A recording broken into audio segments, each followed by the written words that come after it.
ಪ್ರಾಣಲಿಂಗಕ್ಕೆ ಒಂದು ಪರಿಭಾಷೆಯನ್ನು ಕೊಡ್ತಾರೆ, ಒಂದು ವಚನ ಹೇಳ್ತಾನೆ.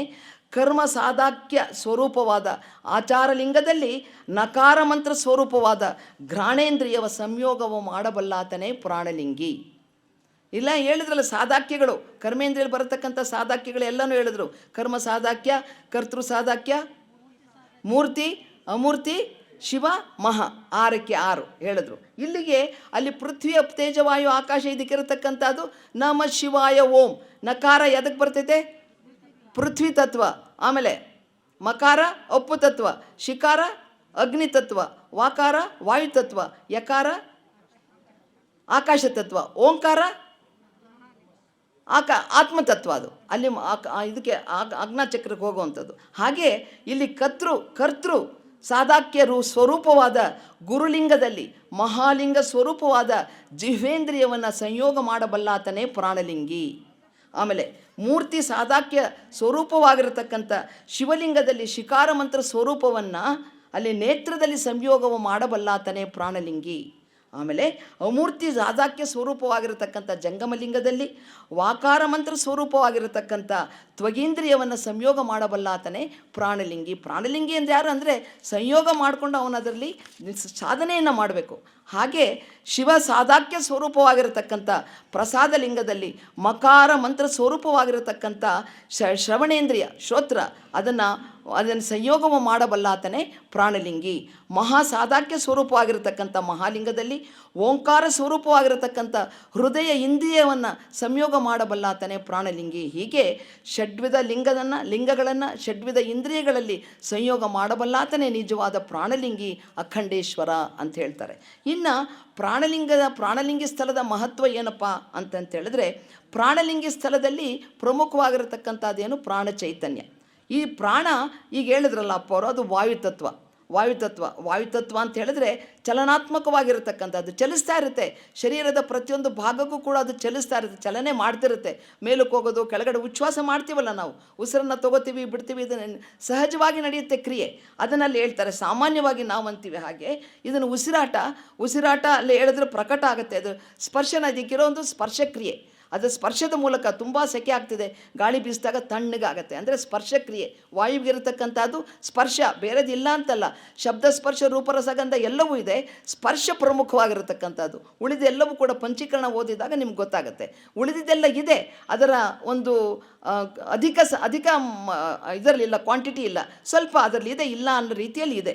ಹಾಗೆ ಈ ಉಸಿರನ್ನು ಪ್ರಾಣ ಆಗಿರತಕ್ಕಂಥದ್ದು, ಪ್ರಾಣವನ್ನು ಮಾಡಿಕೊಳ್ಳದೆ ಈ ಪರಮ ಚೈತನ್ಯವಾಗಿರ್ತಕ್ಕಂಥ ಪ್ರಾಣವನ್ನು ನನ್ನ ಜೀವನಕ್ಕೆ ಪರಿಪೂರ್ಣತ್ವದ ನಿಲುವಲ್ಲಿ ಅದನ್ನು ಮಾಡ್ಕೊಳ್ಳೋವಂಥದ್ದು ಏನೈತಲ್ಲ, ಇದಕ್ಕೆ ಪ್ರಾಣಲಿಂಗಿ ಸ್ಥಳದಲ್ಲಿ ಮಾಡತಕ್ಕಂಥ ಒಂದು. ಅಲ್ಲಿ ಹಂಗೆ ಇನ್ನು ಏನು ಮಾಡ್ತಾನೆ ಅಂದರೆ, ಅದನ್ನು ಏನು ಮಾಡ್ತಾನೆ, ಇದನ್ನು ಚೆನ್ನಾಗಿ ಆಚರಣೆ ಮಾಡ್ತಾನೆ ರೀ. ಗುರುಗಳು ಹೇಳ್ಕೊಟ್ಟಿರ್ತಕ್ಕಂಥ ಉಪದೇಶ ಇರ್ಬೋದು, ಅದನ್ನು ಚೆನ್ನಾಗಿ ಅರ್ಥೈಸ್ಕೊಂಡು ಇವತ್ತೇನು ಹೇಳಿದ್ರು, ಇವತ್ತು ನಾನು ಅದನ್ನು ಜಾರಿಗೆ ತರಬೇಕು. ಇವತ್ತೇನೋ ಕೆಲಸ ಇರುತ್ತೆ, ಮಾಡೋಕ್ಕಾಗೋದಿಲ್ಲ, ನಾಳೆ ಬೆಳಗಿನ ಜಾವ ಎದ್ದು ನಾನು ಅದನ್ನು ಪಾಲನೆ ಮಾಡತಕ್ಕಂಥದ್ದು. ಹೇಳಿರ್ತಾರೆ ಭಸ್ತ್ರಿಕ ಮಾಡಿ ಅಂತನೋ, ಇಷ್ಟಲಿಂಗದ ನಿರೀಕ್ಷೆಯನ್ನು ಚಾಚು ತಪ್ಪದ ಉಸಿರಿನ ಜೊತೆಗೆ ಮಾಡಿ ಅದನ್ನೆಲ್ಲ ಮಾಡಬೇಕು. ಮಾಡಿದಾಗ ಮಾತ್ರ ನನಗೆ ಒಂದು ವಿಶೇಷ ಅನುಭವವಾಗುತ್ತೆ.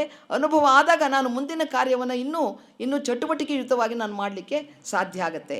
ಇನ್ನು ಪ್ರಾಣಲಿಂಗಾರ್ಚನೆ ಅಂತ ಹೇಳಿದಾಗ ಅಲ್ಲಿ ಪರಮಾತ್ಮನ ಸ್ವರೂಪವೇ ಪ್ರಾಣ. ನೋಡ್ರಿ, ನಾನು ನಿನ್ನೆನೂ ಹೇಳಿದೆ, ನನ್ನೊಳಗಡೆ ಇರತಕ್ಕಂಥ ಹರಿಯತಕ್ಕಂಥ ಪ್ರಾಣ ಚೈತನ್ಯ ಕಾಸ್ಮಿಕ್ ರೇಸ್ ಅಂತ ಹೇಳ್ತಾರೆ. ಜೀವನಾಧಾರ ಶಕ್ತಿ ಏನೈತಲ್ಲ, ಪರಮಾತ್ಮನ ಅಂಶಿಕವೇ ಇದೆ ಅದರಲ್ಲಿ.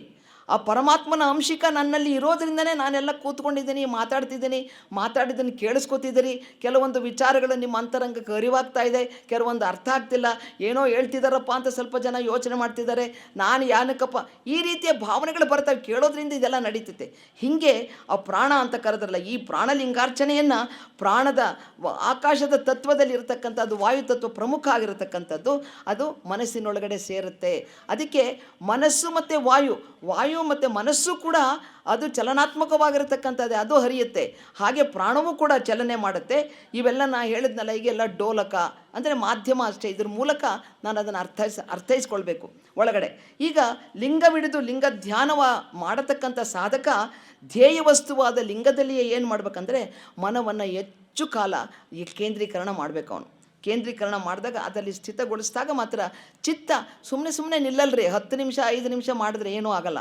ಸಾಕಷ್ಟು ಸಮಯ ನಿಂತು ಏನಂತ ಹೇಳ್ತಾರೆ, ನೈರಂತರ್ಯಂ ಸತ್ ಜಾಗ್ರದ ಇದರಲ್ಲಿ ನೈರಂತರ್ಯಂ, ನಿರಂತರವಾಗಿ, ಒಂದಲ್ಲ 2 ದಿವಸ ಅಲ್ಲ, ನಿರಂತರವಾಗಿ ಮಾಡಿದಾಗ ಯಾವತ್ತೂ ಒಂದು ದಿವಸ ನನಗೆ ಅದು ಫಲ ಕೊಡುತ್ತೆ. ನಾನಲ್ಲಿ ಏನು ಹೇಳಿದ್ನಲ್ಲ, ನಿನ್ನೆ ದಿವಸ 10 ನಿಮಿಷ ಕೂತ್ಕೊಳ್ತಿದ್ದವ್ರು 15 ನಿಮಿಷ ಕೂತ್ಕೊಳ್ಳಿಕ್ಕೆ ನನಗೆ ಒಂಚೂರು ಶಕ್ತಿ ಬರುತ್ತೆ. ಹಾಗೆ ಮಾಡ್ತಾ ಮಾಡ್ತಾ 5 ಮಾಡ್ತಾ 96 ನಿಮಿಷ ಮಾಡಲಿಕ್ಕೆ ನಾವೆಲ್ಲರೂ ಸಿದ್ಧ ಆಗಬೇಕು. ಆ ರೀತಿಯ ಮಾಡಿದಾಗ ಹಂಗೆ ಹೇಳ್ತಾರೆ. ಹೀಗೆ ತದೇಕ ಚಿತ್ತದಿಂದ ಲಿಂಗವನ್ನು ಧ್ಯಾನಿಸಬೇಕು. ಆ ಚಿತ್ತ ಏನಾಗುತ್ತೆ, ಚಿತ್ತ ಸುಚಿತ್ತ ಆಗುತ್ತೆ, ಬುದ್ಧಿ ಸುಬುದ್ಧಿ ಆಗುತ್ತೆ, ಅಹಂಕಾರ ನಿರಹಂಕಾರ ಆಗುತ್ತೆ, ಮನ ಸುಮನ ಆಗುತ್ತೆ, ಜ್ಞಾನ ಸುಜ್ಞಾನ ಆಗುತ್ತೆ, ಭಾವ ಸದ್ಭಾವ ಆಗುತ್ತೆ.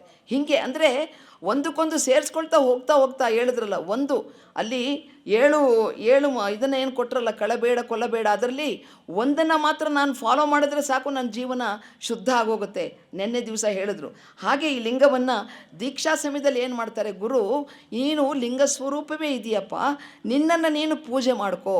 ಅದನ್ನು ಯಾವ ರೀತಿ ಮಾಡಬೇಕು, ಈ ರೀತಿ ಕೂತ್ಕೊಳ್ಬೇಕು, ಈ ರೀತಿ ಲಿಂಗವನ್ನು ಇಟ್ಕೊಳ್ಬೇಕು, ಈ ರೀತಿ ಮಜ್ಜನ ಮಾಡಬೇಕು, ಅದನ್ನು ನಿರೀಕ್ಷಣೆ ಅಂದರೆ ಈ ರೀತಿ ಮಾಡಬೇಕು, ನಿನ್ನ ಮೂಗಿನ ನೇರಕ್ಕಿರಬೇಕು. ಆಮೇಲೆ ನಿನ್ನೆ ದಿವಸ ಎಲ್ಲ ಹೇಳಿದ್ರಲ್ಲ, ಎಲ್ಲ ಒಂದೊಂದು ಚಕ್ರದಲ್ಲಿಯೂ ಕೂಡ ಇರತಕ್ಕಂಥ ದಳಗಳನ್ನು ಅಲ್ಲಲ್ಲಿಗೆ ಅರ್ಪಣೆ ಮಾಡಿಕೊಂಡು ನೀನು ಅದನ್ನು ಸಾಧನೆ ಮಾಡಬೇಕಂತೆಲ್ಲ ಏನು ಹೇಳಿದ್ರಲ್ಲ. ಬೀಜಾಕ್ಷರ ಮಂತ್ರಗಳನ್ನು ಆಯಾ ಚಕ್ರದಲ್ಲಿ ನಾನು ಅನುಸಂಧಾನ ಮಾಡಬೇಕು. ಒಂದರ ಚಕ್ರದಲ್ಲಿ ಆಯಾ ಪೂರ್ಣ ಚಕ್ರ ಬೀಜಾಕ್ಷರವನ್ನು ಪರಿಪೂರ್ಣತ್ವದ ನಿಲುವಿನಲ್ಲಿ ನಾನು ಚೆನ್ನಾಗಿ ಸಾಧನೆ ಮಾಡಿ ಮಾಡಿ ಮಾಡಿ ಅಲ್ಲಿ ಒಂದು ತೃಪ್ತಿ ಸಿಗುತ್ತಲ್ಲ, ನಂತರದಲ್ಲಿ ಮುಂದಿನ ಚಕ್ರಕ್ಕೆ ಹೋಗಬೇಕು. ಆ ಚಕ್ರದಲ್ಲಿ ಪರಿಪೂರ್ಣವಾಗಿ ಅಲ್ಲಿನ ಒಂದು ಬೀಜಾಕ್ಷರವನ್ನು ಮಾಡಿ ಮುಂದಿನ, ಹೀಗೆ ಹಂತವಾಗಿ ಹೋಗಿ ಮೇಲಕ್ಕೆ ಹೋಗಬೇಕು, ಕೆಳಗಡೆ ಬರಬೇಕು. ಅಂದರೆ ಮೇಲಕ್ಕೆ ಹೋಗಿ ಕೆಳಗಡೆ ಉತ್ಥಾನ, ಮೇಲಕ್ಕೆ ಹೋಗೋದು ಕೆಳಗಡೆ ಬರೋದು ಮಾಡಿ ಇದೆಲ್ಲ ಮಾಡಿದಾಗ ಏನಾಗುತ್ತೆ, ನನ್ನಲ್ಲಿ ಮನಸ್ಸು ಸ್ವಲ್ಪ ನಿಯಂತ್ರಣ ಬರಲಿಕ್ಕೆ ಸಾಧ್ಯ ಆಗುತ್ತೆ.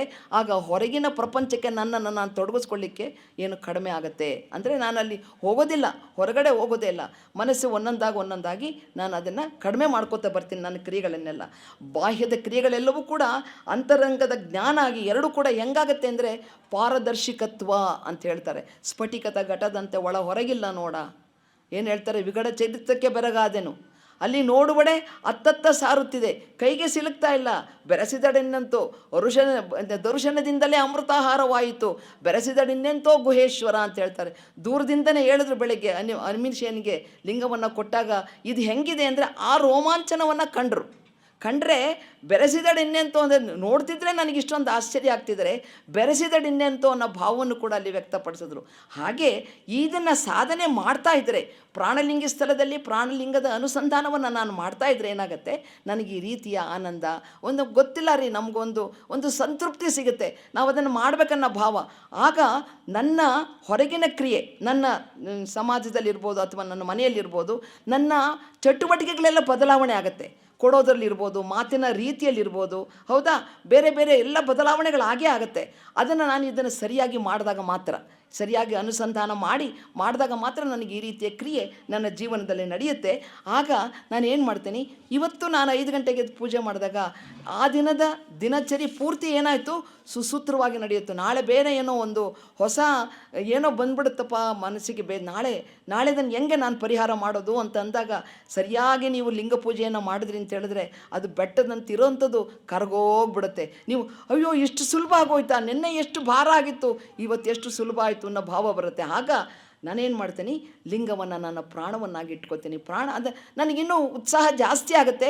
ಇನ್ನೂ ಸಾಕಷ್ಟು ಸಮಯಗಳ ಕಾಲ ಇನ್ನೂ ನನ್ನ ಪೂಜಾ ಕ್ರಮವನ್ನು, ನನ್ನ ನಿರೀಕ್ಷಣಾ ಸಮಯವನ್ನು ಇನ್ನೂ ಹೆಚ್ಚಿಗೆ ಮಾಡ್ಕೊಳ್ತೀನಿ. ಆಗೇನಾಗುತ್ತೆ, ನನ್ನ ಭಾವನೆಗಳೆಲ್ಲವೂ ಕೂಡ ಇನ್ನೂ ವಿಸ್ತಾರ ಹಾಕೋತ ಬರ್ತೈತೆ. ಅದಕ್ಕಲ್ಲಿ ಹೇಳ್ತಾರೆ ಪ್ರಾಣಲಿಂಗಿ ಅದಕ್ಕೆ ಹೇಳ್ತಾರೆ, ಇವನು ಪೂಜೆ ಮಾಡ್ತಾನೆ ಹೆಂಗಪ್ಪ ಅಂತ ಹೇಳಿದ್ರೆ, ಶಾಂತಿ ಎಂಬ ಜಲದಿಂದ ವಾಯು ನಿವೃತ್ತಿಯಾದ ಗಂಧವ ಧರಿಸಿ ಮನಸುಮನವಾದ ಅಕ್ಷತೆಯನ್ನಿಟ್ಟು ಅಲ್ಲಿಯ 12 ದಳಗಳನ್ನೇ ಪುಷ್ಪದ ಮಾಲೆ ಎಂದು ಧರಿಸಿ ಅಲ್ಲಿಯ ಕಮಲ ಸದ್ವಾಸನೆಯ ಧೂಪವ ಬೀಸಿ ಅಲ್ಲಿಯ ಮಾಂಜಿಷ್ಟವರ್ಣವನೇ ಕರ್ಪೂರದ ಜ್ಯೋತಿ ಎಂದು ಬೆಳಗಿ ಅಲ್ಲಿಯ ತೂರ್ಯಾವಸ್ಥೆ ಎಂಬ ನವೀನ ವಸ್ತ್ರವ ಹೊದಿಸಿ ನಿರ್ಲೇಪವೆಂಬ ಆಭರಣವ ತೊಡಿಸಿ ಸುಸ್ಪರ್ಶನವೆಂಬ ನೈವೇದ್ಯವನ್ನರ್ಪಿಸಿ ಅನುಭಾವವೆಂಬ ತಾಂಬೂಲವನ್ನಿತ್ತು ಇಂತು ಜಂಗಮಲಿಂಗಕ್ಕೆ ಅಷ್ಟವಿಧಾರ್ಚನೆಯ ಮಾಡಿ ಕೋಟಿ ಸೂರ್ಯಪ್ರಭೆಯಂತೆ ಬೆಳಗುವ ಜಂಗಮಲಿಂಗವನ್ನು ಕಂಗಳು ತುಂಬಿ ನೋಡಿ ಮನದಲ್ಲಿ ಸಂತೋಷಗೊಂಡು ಅಲ್ಲಿರತಕ್ಕಂಥದ್ದು ಯಾವುದು ಬೀಜಾಕ್ಷರ, ವಾಕಾರ ಮಂತ್ರವನ್ನು ವಾಮ್ ವಾಮ್ ವಾಮ್ ಅಂತ ಹೇಳಿದ್ರಲ್ಲ, ಆ ವಾಕಾರ ಮಂತ್ರವನ್ನು ಸದಾಕಾಲ ಜಪಿಸಲಿಕ್ಕೆ ಪ್ರಾರಂಭ ಮಾಡ್ತಾನೆ.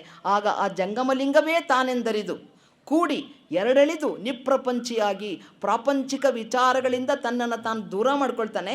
ಮಾಡಿಕೊಂಡು ಈ ಜಾಸ್ತಿ ಅಂದರೆ ಅಧಿಕ ಸಮಯ ಲಿಂಗದ ನಿರೀಕ್ಷಣೆಯನ್ನು ಮಾಡೋದರಲ್ಲಿ ಅವನು ಕಾಲವನ್ನು ಕಳೀತಾನೆ. ಇದು ಅವನಿಗೆ ಅಲ್ಲಿ ಈ ಪ್ರಾಣಲಿಂಗಿ ನಿಪ್ರಪಂಚನಾದ ಕಾರಣ ಅವನಿಗೆ ಅನುಭಾವದ ಭಕ್ತಿ ಅಲ್ಲಿ ಅಳವಡುತ್ತೆ. ಲಿಂಗ ಪ್ರಾಣಿ ಅಂತ ಹೇಳ್ತಾರೆ ಅವಾಗ. ಅಂದ್ರೇನು, ಮಾತಾಡಿದ್ರೆಲ್ಲನೂ ಕೂಡ ಒಳ್ಳೆ ಮಾತಾಡ್ತಾನೆ, ಸಕಾರ ಮನೋಭಾವ ಇರುತ್ತೆ, ಒಬ್ಬರ ಜೊತೆ ವ್ಯವಹಾರ ಚೆನ್ನಾಗಿ ಮಾಡ್ತಾನೆ, ಅವನ ಆಚರಣೆಯಲ್ಲಿ ಅವನು ಮಾಡತಕ್ಕಂಥ ಕ್ರಿಯೆ ಗೊತ್ತಾಗುತ್ತೆ. ಹೀಗೆ ಪ್ರಾಣಲಿಂಗಿಗೆ ವಾಯುವೇ ಅಂಗ, ಆ ಅಂಗಕ್ಕೆ ಸುಮನವೇ ಹಸ್ತ, ಹಸ್ತಕ್ಕೆ ಅಮೂರ್ತಿ ಸಾಧಾಕ್ಯ, ಆ ಸಾಧಾಕ್ಯಕ್ಕೆ ಆದಿಶಕ್ತಿ, ಆ ಶಕ್ತಿಗೆ ಜಂಗಮಲಿಂಗ, ಆ ಲಿಂಗಕ್ಕೆ ಶಾಂತಿಯೇ ಕಳೆ, ಆ ಕಳೆಗೆ ತ್ವಗೀಂದ್ರಿಯವೇ ಮುಖ, ಆ ಮುಖಕ್ಕೆ ಸುಸ್ಪರ್ಶನ ದ್ರವ್ಯಗಳು, ಆ ರೂಪರುಚಿಯ ತೃಪ್ತಿಯನ್ನರಿದು ಅನುಭಾವ ಭಕ್ತಿಯಿಂದ ಅರ್ಪಿಸಿ ಸುಸ್ಪರ್ಶ ಪ್ರಸಾದವನ್ನು ಅವನು ಸ್ವೀಕಾರ ಮಾಡ್ತಾನೆ. ಅರ್ಪಣ ಪ್ರತಿಯೊಂದು ಕೂಡ ಪ್ರಸಾದಿ ಸ್ಥಳದಲ್ಲಿ ಬಂದ ನಂತರವೇ ಎಲ್ಲವನ್ನು ಏನೇನು ಅರ್ಥೈಸ್ಕೊಳ್ತಾರೆ ಎಲ್ಲವನ್ನು ಅರ್ಪಣೆ ಮಾಡ್ಕೋತ ಬಂದಾಗ ಅಲ್ಲಿನ ಮೂಲ ನೆಲೆಯ ತಿರುಳನ್ನು ನನ್ನ ಅಂತರಂಗದಲ್ಲಿ ಅರಿವಿಗೆ ಬರಲಿಕ್ಕೆ ಸಾಧ್ಯ ಆಗುತ್ತೆ. ಈ ರೀತಿ ಮಾಡ್ಕೋತ ಹೋಗ್ತಾನೆ ಅವನು ಅಂತ. ಇನ್ನು ಪ್ರಾಣಲಿಂಗಿ ಸ್ಥಳದಲ್ಲಿರ್ತಕ್ಕಂಥ ಅವಧಾನ ಅಂದರೆ ಭಕ್ತನ ಏನು ಪ್ರಸಾದಿ ಸ್ಥಳದಲ್ಲಿದ್ದಂಥ ಅವಧಾನ ಭಕ್ತಿ ಪ್ರಾಣಲಿಂಗಿ ಸ್ಥಳದಲ್ಲಿರತಕ್ಕಂಥ ಅನುಭವ ಭಕ್ತಿ ಜೊತೆ ಸೇರಿಕೊಂಡು ಏನಾಗುತ್ತೆ, ಅಲ್ಲಿ ಆದಿಶಕ್ತಿಯೊಡನೆ ಸೇರಿಕೊಂಡು ಅದು ಅನುಭವ ಭಕ್ತಿ ಆಗುತ್ತೆ. ಹೀಗೆ ಲಿಂಗಭಕ್ತನ ಪ್ರಾಣದಲ್ಲಿರ್ತಕ್ಕಂಥ ಪೂರ್ವಾಶ್ರಯ ಅವನು ನಾನು ಇನ್ನೂ ಬೇಕು, ನನಗಿನ್ನೂ ಅದು ಬೇಕು ಇದು ಬೇಕು ಅನ್ನೋ ಭಾವ, ಹೊರಗಿನ ಪ್ರಪಂಚಕ್ಕೆ ನನ್ನನ್ನು ನಾನು ತೊಡಗಿಸ್ಕೊಳ್ಬೇಕನ್ನೋ ಭಾವ, ಹೊರಗಿನ ಜಗತ್ತಿನಲ್ಲಿ ಆಕರ್ಷಣೀಯವಾದ ವಸ್ತುಗಳನ್ನು ನನ್ನದನ್ನಾಗಿ ಮಾಡ್ಕೊಳ್ಬೇಕನ್ನೋ ಭಾವ, ಇವೆಲ್ಲವೂ ಕೂಡ ನಿರಸನ ಆಗೋಗುತ್ತೆ. ಅದೆಲ್ಲ ಏನಪ್ಪ ಇವತ್ತು ತೊಗೊಂಡು ನಶ್ವರವಾಗಿರ್ತಕ್ಕಂಥದ್ದು, ನನಗದು ಬೇಡ ಅನ್ನೋ ಭಾವ ಅವನಿಗೆ ಬರುತ್ತೆ. ಆಗ ಅವನಿಗೇನಾಗುತ್ತೆ, ಪ್ರಾಣವೇ ಲಿಂಗ ಆಗುತ್ತೆ. ಅವನು ಸದಾ ಕಾಲ ಈ ಉಸಿರಿನ ಜೊತೆಗೆ ಮಂತ್ರವನ್ನು ಅನುಸಂಧಾನ ಮಾಡಲಿಕ್ಕೆ ಪ್ರಾರಂಭ ಮಾಡ್ತಾನೆ. ಆಗ ಅವನಿಗೆ ಲಿಂಗವೇ ಪ್ರಾಣವಾಗಿ ಪರಿವರ್ತನೆ ಆಗುತ್ತೆ. ಹೀಗೆ ಆ ಅರಿವಿನಲ್ಲಿ ಆ ಮನ ಏನಾಗುತ್ತೆ, ಸುಘನಮನ ಆಗುತ್ತೆ. ಅಂದರೆ ಬರ್ತಾ ಸಾಧನೆ ಮಾಡ್ತಾ ಸ್ವಲ್ಪ ವಿಕಾಸವನ್ನು ಹೊಂದಿ ಮನ ಘನ ಆಗತ್ತೆ ರೀ. ನಾನು ಮಾಡೋದೆಲ್ಲ ಇದಲ್ಲ, ಇದು ಸರಿಯಾದ ರೀತಿಯಲ್ಲಿ ಹೋಗ್ಬೇಕನ್ನೋ ಭಾವ ಅವನಿಗೆ ಬರುತ್ತೆ. ಆಗ ಎಲ್ಲವನ್ನೂ ಕೂಡ ಪ್ರಸಾದವಾಗಿ ಎಲ್ಲವನ್ನು ಇಲ್ಲೇನಾಗುತ್ತೆ, ಸ್ಪರ್ಶ ಇರೋದ್ರಿಂದ ಸ್ಪರ್ಶ ಪದಾರ್ಥ ಸುಸ್ಪರ್ಶ ಪ್ರಸಾದವಾಗಿ ಅವನಿಗೆ ಸ್ವೀಕಾರ ಮಾಡಲಿಕ್ಕೆ ಪ್ರಾರಂಭ ಮಾಡ್ತಾನೆ. ಹೀಗೆ ಆ ಪ್ರಾಣಲಿಂಗಿ ಸ್ಥಳಿ ವಾಯುವಂಗಿಯಲ್ಲಿ ಪ್ರಸಾದ ಕಾಯ ಆಗುತ್ತೆ.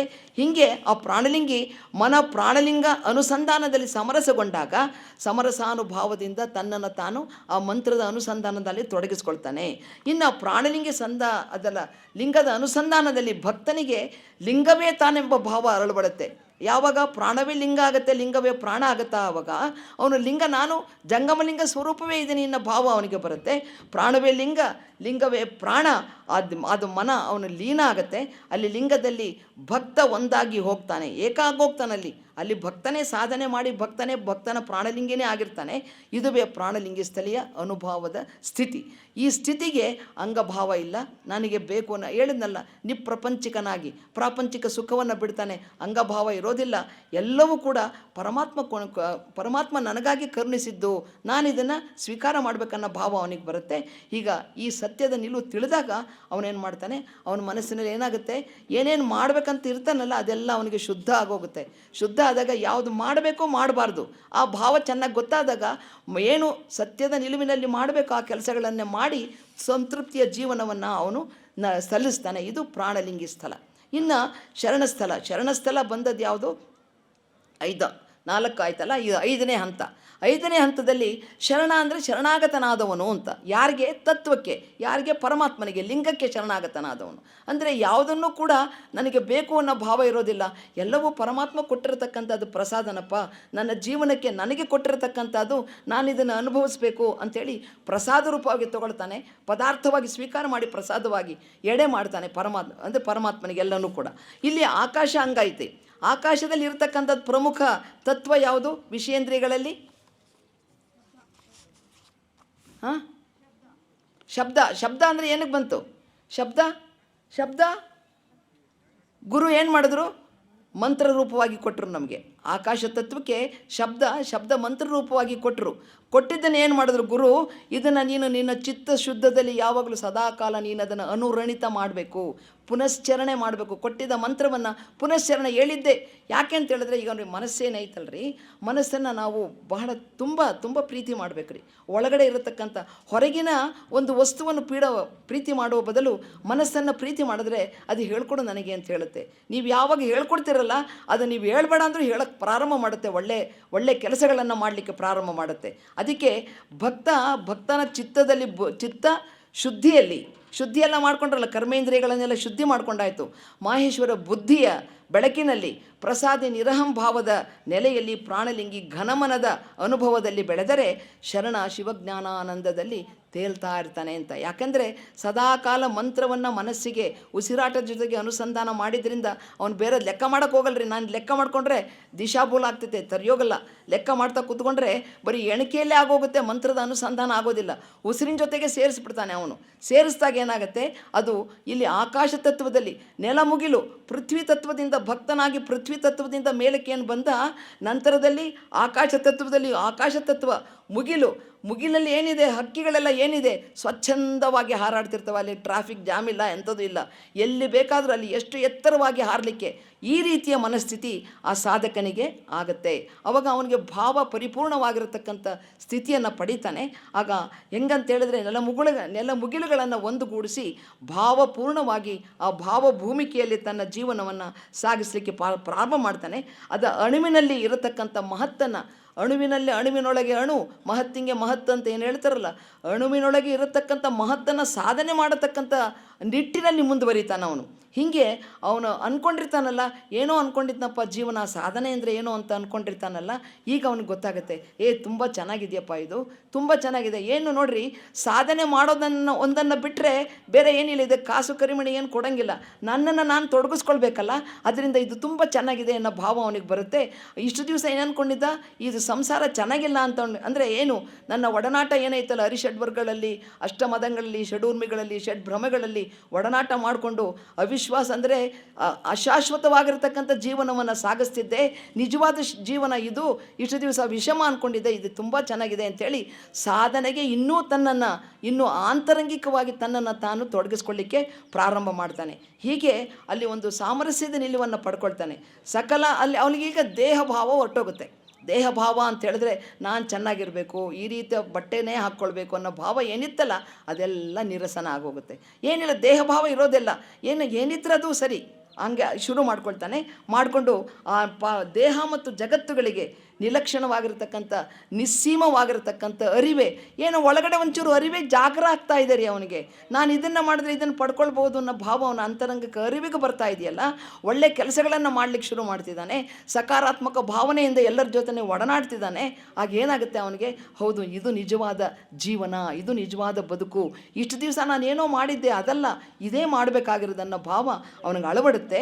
ಆಗ ಏನು ಮಾಡ್ತಾನೆ, ದೇಹಭಾವ ಅಂದರೆ ನನ್ನ ಈ ದೇಹ ಭಾವವನ್ನು ಬಿಟ್ಬಿಟ್ಟು ಎಲ್ಲವೂ ಕೂಡ ಪರಮಾತ್ಮನ ಸ್ವರೂಪದಲ್ಲಿ ಇಷ್ಟಲಿಂಗವನ್ನು ನಿರೀಕ್ಷಣೆ ಮಾಡ್ತಾ ಇಷ್ಟಲಿಂಗದ ನಿರೀಕ್ಷಣೆಯನ್ನು ಮಾಡ್ಬೇಕಾದ್ರೆ ಲಿಂಗವನ್ನು ಕಣ್ತುಂಬ ಏನು ತುಂಬಿಸ್ಕೊಂಡಿರ್ತೀವಲ್ಲ, ಇಲ್ಲಿ ಶರಣಸ್ಥಳದಲ್ಲಿ ಪ್ರತಿಯೊಂದನ್ನು ಕೂಡ ಅವನು ಲಿಂಗ ಸ್ವರೂಪವಾಗಿಯೇ ಕಾಣ್ತಾನೆ.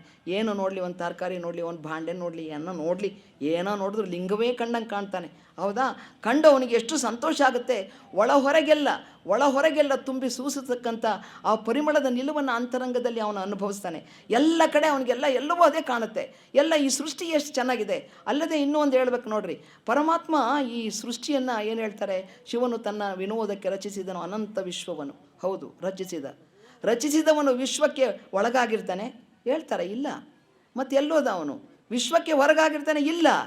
ಇನ್ನೇನಾಯ್ತು ಅಂತ ಹೇಳಿದ್ರೆ, ವಿಶ್ವವನ್ನು ರಚಿಸಿ ತಾನು ವಿಶ್ವದಲ್ಲಿ ಈ ಜನರನ್ನೆಲ್ಲ ಸೃಷ್ಟಿ ಮಾಡಿ ಏನು ಆಟ ಆಡ್ತಾರೆ ಅಂತ ಆಚೆ ನಿಂತ್ಕೊಂಡು ನೋಡೋದಂತ.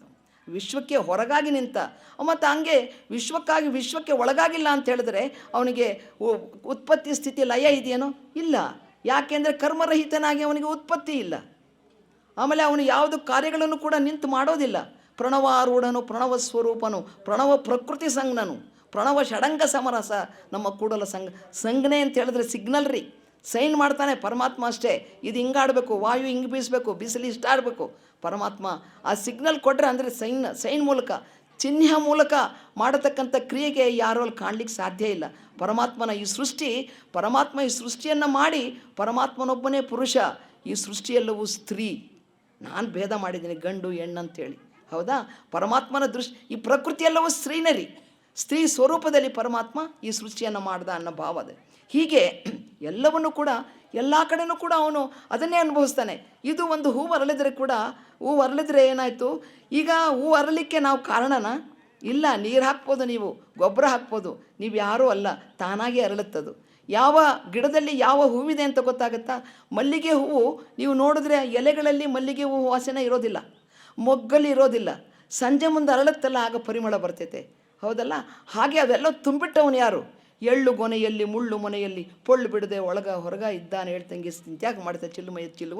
ಚೆಲ್ಲುವ ಪರಶಿವನಿದ್ದಾನೆ ಅಂತ ಹೇಳ್ತಾರಲ್ಲ, ಹಾಗೆ ಎಲ್ಲ ಕಡೆನೂ ಓತಪ್ರೋತವಾಗಿ ಒಂದು ಚಾಗವನ್ನು ಬಿಡಲಾರದ ಈ ಸ್ಥಿತಿಯಲ್ಲಿ ಆ ಪರಮಾತ್ಮನ ಅಸ್ತಿತ್ವ ತನ್ನದೇ ಆದ ರೀತಿಯಲ್ಲಿ ತಾನೇ ಒಂದು ಮಾರ್ಗದರ್ಶನವನ್ನು ಕೊಟ್ಕೊಂಡು ತಾನೇ ಎಲ್ಲವನ್ನು ಸೃಷ್ಟಿ ಮಾಡ್ತಾ ಇದ್ದಾನೆ. ಎಲ್ಲೂ ಕೂಡ ಎಲ್ಲೂ ನಾನು ಮಾಡ್ತಿದ್ದೇನೆ ಅನ್ನೋ ಭಾವ ಇಲ್ಲ. ನಾನು ಹೇಳ್ತೀನಿ ಇವತ್ತು ಇದು ಮಾಡ್ತಿದ್ದೀನಿ, ನಾನು ಮಾಡಿದೆ ಅಂತ ನಾನು ಹೇಳ್ತೀನಿ ಹೊರತು ಅಲ್ಲಿ ಪರಮಾತ್ಮನ ಆದೇಶದಲ್ಲಿ ಏನೂ ಇಲ್ಲ. ಹೀಗೆ ಆ ಭಕ್ತ ಆ ಚೈತನ್ಯ ದೇವನ ತಿಳ್ಕೊಳ್ತಾನೆ. ಕುರು ಹಿಡಿದು ಪೂಜೆ ಮಾಡ್ತಿರ್ತಾನಲ್ಲ ಅವನಿಗೆ ಅದು ಕೂಡ ಹೇಳಿದ್ರಲ್ಲ ನಿನ್ನೆ ಹೇಳಿದ್ರು, ನೆನ್ನೆನೂ ಹೇಳಿದ್ರು ಅಪ್ಪವರು. ಏನು ಹೇಳಿದ್ರು? ಲಿಂಗವನ್ನು ಪೂಜೆ ಮಾಡ್ತಾ ಏನಾಗುತ್ತೆ, ಲಿಂಗ ನನ್ನ ಕೈಯಾಗಿ ಇಲ್ಲೇನೋ ಅನ್ನೋ ಭಾವದಲ್ಲಿ ಆ ರೀತಿಯ ಮಟ್ಟಕ್ಕೆ ಹೋಗ್ಬೇಕ್ರಿ. ಆ ರೀತಿಯ ಅನುಸಂಧಾನ ಮಾಡಬೇಕು, ಆ ರೀತಿಯ ನಿರೀಕ್ಷಣೆ ಮಾಡಬೇಕು. ಮಾಡಿದಾಗ ಏನಾಗುತ್ತೆ, ನನ್ನ ಕೈಯಾಗಿದೆ, ಎಷ್ಟೊತ್ತು ಕುಂತೀನಿ, ಜೋವು ಹಿಡಿತಾ ಕಾಲು, ನನ್ನ ಕೈ ನೋವಾಗ್ತಿ, ಏನಂದ್ರೆ ಏನೂ ಗೊತ್ತಾಗಲ್ಲ. ಅಂದರೆ ಆ ನಿಲುವಿನಲ್ಲಿ ನಾವು ಮಾಡಲಿಕ್ಕೆ ಪ್ರಾರಂಭ ಮಾಡಬೇಕು. ಹಂತವಾಗಿ ಒಂದು ದಿವಸನೇ ಆಗಲ್ಲ, ಒಂದು ದಿವಸಕ್ಕಾಗಲ್ಲ, ಒಂದು ವರ್ಷಕ್ಕಾಗಲ್ಲ. ನಿಧಾಕಾಲ ಸದಾಕಾಲ ಅದನ್ನು ನೈರಂತರ್ಯಂ ಅದೇ ಸಮಯಕ್ಕೆ ಹೇಳ್ಬೇಕು, ಅದೇ ಸಮಯಕ್ಕೆ ಪೂಜೆ ಕೂತ್ಕೋಬೇಕು, ಅದೇ ಮಂತ್ರದ ಅನುಸಂಧಾನ ಮಾಡ್ತಿರ್ಬೇಕು. ಮಾಡ್ತಾ 2 ನಿಮಿಷ 5 ನಿಮಿಷ ಹೆಚ್ಚು ತಾಕೋತಾ ಒಂದು fine day you will see, ನೀವು ನೋಡ್ತೀರಿ. ಏನಂತ? ಆ ದಿನ ಹೇಳಿದ್ರು ಏನಂತ? ಗುರು ನೀನೇ ಪರಮಾತ್ಮನ ಸ್ವರೂಪ ಇದೆಯಾ, ಶಿವನೇ ನೀನು, ಶಿವನ ಸ್ವರೂಪವಾಗಿ ಶಿವನನ್ನು ಪೂಜಿಸು ಅಂತ ಹೇಳಿದ್ರಲ್ಲ, ಆ ಶಿವತತ್ವ ಇದೇನಾ ಅಂತ ಸ್ವಲ್ಪ ಮನಸ್ಸಿಗೆ ಇಷ್ಟೇ ಸ್ವಲ್ಪ ಬೆಳಕು ಬರುತ್ತೆ. ಆ ಬೆಳಕು ಬಂದಾಗ ಆ ಬೆಳಕು ನನ್ನ ಉಳಿದ ಜೀವನಕ್ಕೆಲ್ಲ ಸಾಕಾಗತ್ತೆ ರೀ. ಅಷ್ಟೊಂದು ಬೆಳಕು ನಮ್ಮ ಅಂತರಂಗ ಕಾಣಲಿಕ್ಕೆ ಪ್ರಾರಂಭ ಆಗುತ್ತೆ. ಇದು ಸಾಧನೆಯ ಆಧಾರದ ಮೇಲೆ ಕಾಣುತ್ತೆ. ಇಲ್ಲಿ ಭಾವ ಅವನಿಗೇನಾಗುತ್ತೆ, ಹೇಳುವ ಭಾವ, ಈ ಕೆಟ್ಟದ್ದು ಒಳ್ಳೆಯ ಭಾವ ಎಲ್ಲನೂ ಮರ್ತೋಗುತ್ತೆ. ಸಾಕಾರ ನಿರಾಕಾರ ಏಕೋದೇವ ಅವನಿಗೆ ಬರ್ತೈತೆ. ಗುರು ಹೇಳಿದ್ರಲ್ಲ, ಹೌದಪ್ಪ, ನೀನೇ ಲಿಂಗ ಅಂದ್ರಲ್ಲ, ನೀನೇ ಲಿಂಗ ಅಂತೇಳಿ ನನಗೇನು ಲಿಂಗಪ್ಪನ ಕೊಟ್ಟರಲ್ಲ, ಇದೇನಾ ಲಿಂಗ ಅಂದರೆ, ನಾನು ಅದಕ್ಕೂ ಭೇದ ಇಲ್ವಾ ಅನ್ನೋ ಭಾವ ಅವನಿಗೆ ಬರುತ್ತೆ. ಆಗ ಏನು ಮಾಡ್ತಾನೆ ಅಂತ ಹೇಳಿದ್ರೆ, ಆ ಪರಮ ಸತ್ಯ ಇನ್ನೂ ಏನೋ ಹುಡುಕಬೇಕಂತ ಅವನಿಗೆ ಆಸೆ ಆಗುತ್ತೆ. ಇನ್ನೂ ಏನೋ ಇದೆ, ಇನ್ನೂ ಹೇಳಿದ್ರಲ್ಲ ಬೆಳಕನ್ನು ಕಾಣಲಿಕ್ಕೆ ಸಾಧ್ಯ ಅಂತ ಹೇಳಿದ್ರಲ್ಲ, ಏನಿದೆ ಅಲ್ಲಿ ಬೆಳಕು, ಎಲ್ಲಿದೆ? ನನ್ನೊಳಗಡೆ ಇದೆ.